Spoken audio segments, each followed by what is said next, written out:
तो क्या हाल है बच्चों? होप सो कि जहां पे भी होंगे मस्त होंगे, बिंदास होंगे और जोरदार तरीके से पढ़ाई कर रहे होंगे। और हमारे चैनल से कंटिन्यू बेसिस पे जो वीडियो पढ़ रही है, जो अलग अलग क्लासेस की वीडियो आ रही है, 9th 10th 11th 12th, तो हर अपने अपने क्लास के बच्चे अपने अपने वीडियोस को रेगुलर बेसिस पे देख रहे होंगे और नोट्स खुद से प्रिपेयर करके बोर्ड के लिए, जो बोर्ड वाले बच्चे हैं वो तैयार कर रहे होंगे। तो क्लास 10th में हमने लास्ट क्लास में जो पढ़ा था ट्रायंगल में, वो पढ़ा था बीपीटी, बेसिक प्रोपोर्शनलिटी थ्योरम। और हमने कहा था कि बेसिक प्रोपोर्शनलिटी थ्योरम बहुत ही इंपॉर्टेंट होता है बोर्ड के लिए। या तो क्वेश्चन आएगा state and proof basic proportionality theorem, या तो जो क्वेश्चन आएगा वो ये आएगा कि बेसिक प्रोपोर्शनलिटी थ्योरम से न्यूमेरिकल मतलब प्रूविंग टाइप के क्वेश्चंस कैसे बनते हैं। तो आज की क्लास में हमको बेसिक प्रोपोर्शनलिटी थ्योरम के कॉन्सेप्ट को क्लियर करने के लिए 2-3 क्वेश्चन को हम देखेंगे, जिससे कि बीपीटी का कॉन्सेप्ट क्लियर हो।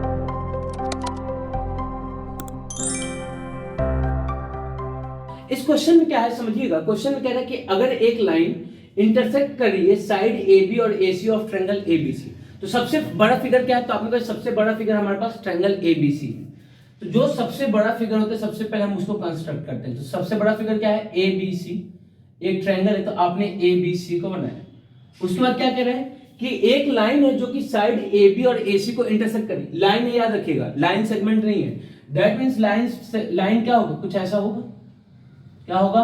तो आपने कोई लाइन है तो लाइन कुछ ऐसे पास हो रहा होगा, क्योंकि इंटरसेक्ट कर रही है तो इंटरसेक्ट करके ऐसे निकल गई होगी।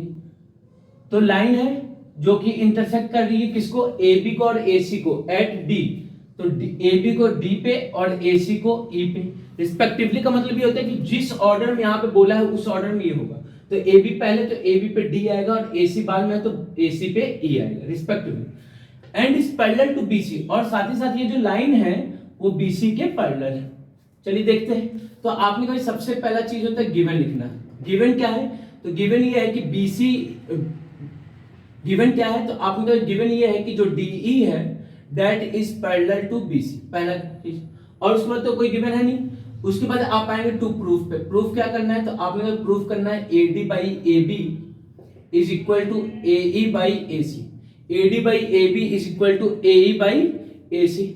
अब आते हैं प्रूफ करने पे कि प्रूफ हम कैसे करेंगे। तो आपने कभी अगर प्रूफ की बात की जाए तो सबसे पहले आप ट्रायंगल लीजिए। तो इन ट्रायंगल ABC में DE जो है वो BC के क्या है? पैरेलल है। कहां से? तो आपने ये तो गिवन है हमको कि जो DE है वो पैरेलल टू BC है।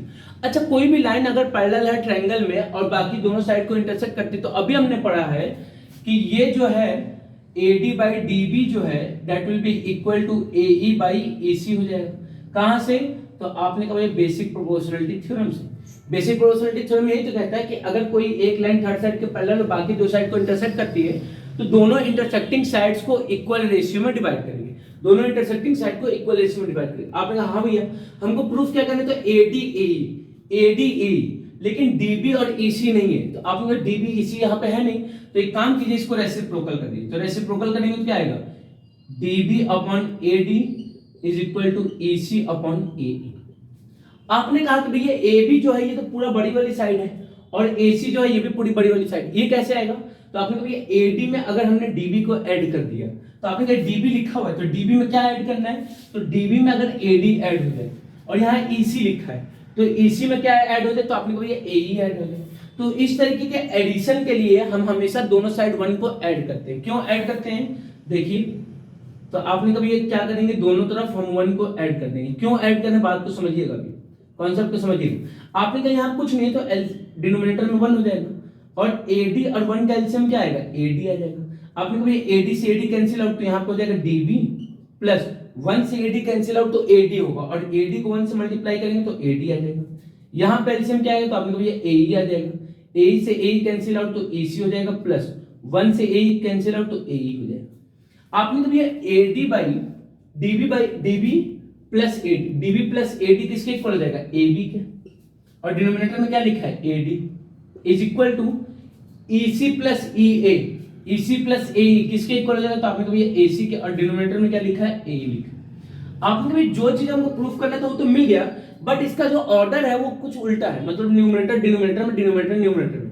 तो क्या करते हैं उसके लिए? तो आपने कोई रेसिप्रोकल कर दिया दोनों साइड। अगर दोनों साइड रेसिप्रोकल करेंगे तो कोई भी फर्क नहीं पड़ेगा, बट हमारा जो आंसर है वो आ गया और हमने कह दिया henceforth। अब हम देखते हैं इस क्वेश्चन को, इस क्वेश्चन को समझिए और बात को क्लियर करते हैं। क्वेश्चन में क्या कहा है कि सबसे पहले हमको जो भी प्रूविंग करनी है, तो सबसे पहले जो गिवन वर्ड होता है उसको लिखते हैं।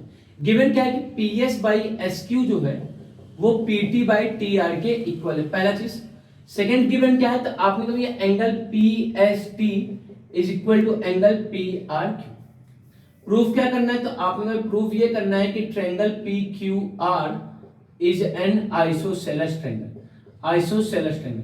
अच्छा, आइसोसेलेस ट्रायंगल कैसा होता है, मैंने पहले ही ट्रायंगल की क्लास में बताई थी कि उसके दो साइड्स आपस में इक्वल होते, कोई भी दो साइड्स आपस में क्या होंगे, इक्वल। तीनों नहीं, सिर्फ दो साइड्स क्या होंगे, आपस में इक्वल होंगे। बात को समझिए। उसके बाद हम बात करते हैं प्रूफ की। किसकी बात करते हैं, प्रूफ की। तो आपने प्रूफ में बात की तो पहले चलिए ट्रायंगल में, तो in triangle PQR, in triangle PQR में क्या दिया है, तो PS बाई SQ क्या गिवन है, PS बाई SQ जो है वो PT बाई TR के इक्वल है। तो आपने कभी ये जो लाइन ST है वो इन दोनों साइड्स को 2 इक्वल रेशियो में डिवाइड करिए। तो this implies line ST divides sides PQ and PR in 2 equal ratio. किसमें डिवाइड करिए, 2 इक्वल रेशियोज में डिवाइड करिए। किसमें डिवाइड करिए, तो आपने कभी 2 इक्वल रेशियो में डिवाइड करिए। अच्छा, ये कब होता है, तो आपने कभी 2 इक्वल रेशियो में तो डिवाइड तब करेगी जब ST क्या हो, QR के पैरेलल हो। तो ये क्या इंप्लाइज किया कि ST जो है वो पैरेलल हो गई QR, ST जो है वो QR के पैरेलल होगी। क्या, कहां से, तो आपने कहा ये हो गया converse of BPT, converse of BPT भैया क्या कहते हैं कि अगर ये दोनों आपस में पैरेलल हैं तो ये दोनों साइड का रेशियो आपस में इक्वल होगा, ये BPT कहता है। कन्वर्स ऑफ BPT क्या कहते हैं कि अगर साइड के रेशियो आपस में इक्वल है तो दोनों ही लाइन आपस में पैरेलल हो जाएंगे।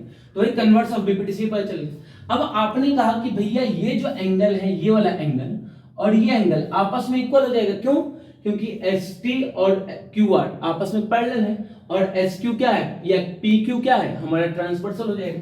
तो आपने कहा कि भैया angle PST is equal to angle PQR, कहां से, तो करस्पॉन्डिंग एंगल से। कहां से, करस्पॉन्डिंग एंगल से। ये हो गया हमारा। अब अगर हम आगे बात करें तो आपने कहा कि भैया ये जो PST और PQR है आपस में इक्वल है और PST PRQ के भी इक्वल है, but angle PST is equal to angle PRQ, PST is equal to PQR, PST is equal to PRQ। तो दिस इंप्लाइज कि एंगल PQR जो होगा वो PRQ के इक्वल है। क्यों, क्योंकि अगर LHS आपस में इक्वल है तो RHS भी आपस में इक्वल रहेगा। तो आपने कहा कि भैया इसको इक्वेशन 2 मान लेते हैं। तो इन ट्रायंगल PQR में जो एंगल PQR है वो किसके इक्वल है, PRQ के। एंगल PQR है वो PRQ के इक्वल हो गया। तो दिस इंप्लाइज कि जो साइड PQ होगा वो PR के इक्वल हो जाएगा। कहां से, तो आपने कभी sides opposite to equal angles are equal, side opposite to equal angles are equal. मतलब अगर एंगल इक्वल है और उनके जो अपोजिट साइड्स हो गई क्या हो जाएगा, इक्वल हो जाएगा। कहां पढ़े थे हमने, क्लास 9th में।